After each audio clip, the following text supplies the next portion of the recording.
प्रश्नकाल को विपक्ष के द्वारा चलने नहीं दिया गया। समूचा विपक्ष और विशेषकर कांग्रेस पार्टी के इस प्रयास की मैं घोर निंदा करता हूं।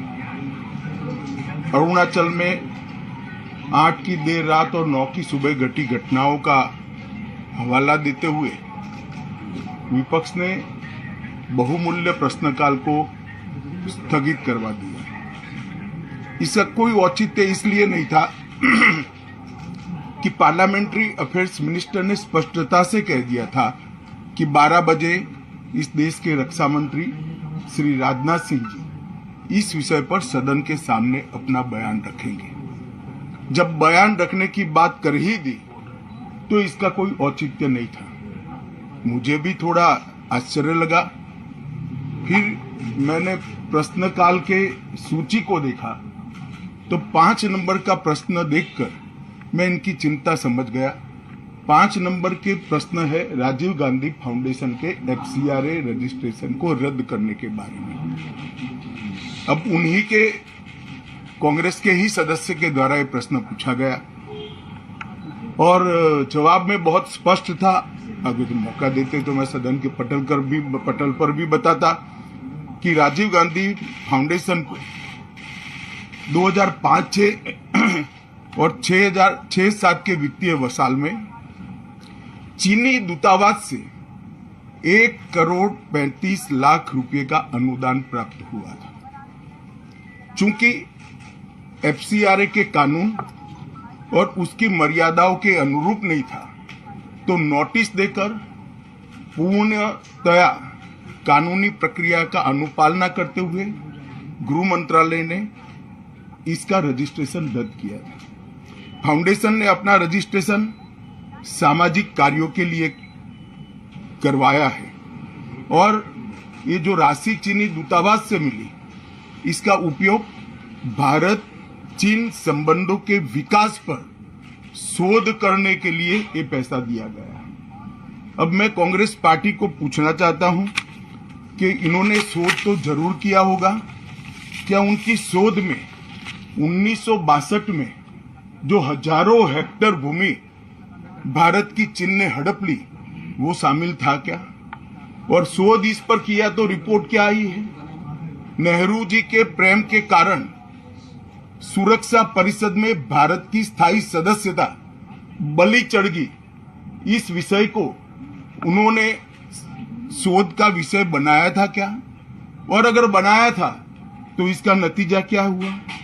जिस वक्त गलवान के अंदर हमारे सेना के वीर जवान चीनियों से भिड़ रहे थे उस वक्त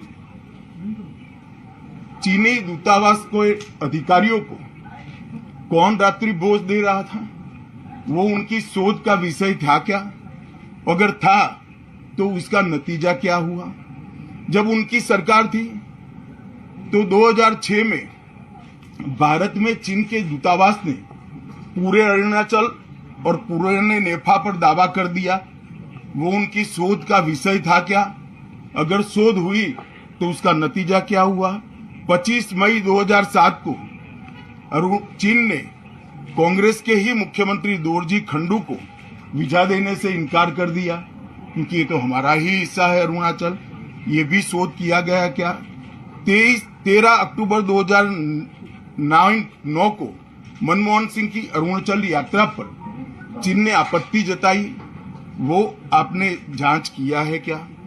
और 2010 में चीन ने जम्मू कश्मीर के लोगों को स्टेपल्ड वीजा जारी करने की प्रथा शुरू की, ये भी क्या आपका शोध का विषय था? 2011 में कांग्रेस सरकार ने चीन की धमकी के बाद हमारे रोड और वाइटल बॉर्डर इंफ्रास्ट्रक्चर्स का निर्माण डैम चौक में रोक दिया। ये क्यों रोका गया? इसकी भी शोध की है। मैं कांग्रेस पार्टी को पूछना चाहता हूं, ये दोगला रवैया जनता के सामने नहीं चलता है। जनता सब देख रही है। आपके परिवार द्वारा चलाया गया फाउंडेशन, उसका FCRA रजिस्ट्रेशन चीन की दूतावास से मिले हुए अनुदान से समाप्त हुआ है। आपके ही समय में हजारों किलोमीटर भूमि अवैध रूप से हमसे हड़प ली गई है।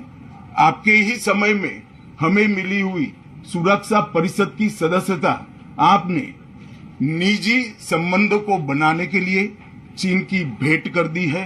ये सारी जनता ये सभी विषयों को जानती है। मैं इतना स्पष्ट कहना चाहता हूं कि भारतीय जनता पार्टी की सरकार है, नरेंद्र मोदी इसके प्रधानमंत्री है, और जब तक भारतीय जनता पार्टी की मोदी सरकार चल रही है, 1 इंच जमीन पर भी कोई कब्जा नहीं कर सकता। कल अपने सेना के जवानों ने जो 8 की देर रात को और 9 की सुबह को जो वीरता दिखाई है, मैं इसकी भूरी भूरी प्रशंसा करता हूं। इन्होंने घुसे हुए सभी लोगों को कुछ ही घंटों में वापस खदेड़ दिया और हमारी भूमि का रक्षण किया है। राजीव गांधी फाउंडेशन के FCRA लाइसेंस रद्द होने का एक दूसरा भी कारण था। इस्लामिक रिसर्च फाउंडेशन की, जिसका प्रणेता जाकिर नायक है, जाकिर नायक को पूरा देश जानता है, उनसे भी 7 जुलाई 2011 को 50 लाख रुपया राजीव गांधी फाउंडेशन ने प्राप्त किया था। मैं पूछना चाहता हूं, राजीव गांधी फाउंडेशन के कर्ता धर्ता जो कांग्रेस की फैमिली पार्टी है उसी के सदस्य हैं, तो आपको ये पैसा जाकिर नाइक ने किस मकसद के लिए दिया था, इसकी भी स्पष्टता देश की जनता के सामने होनी चाहिए।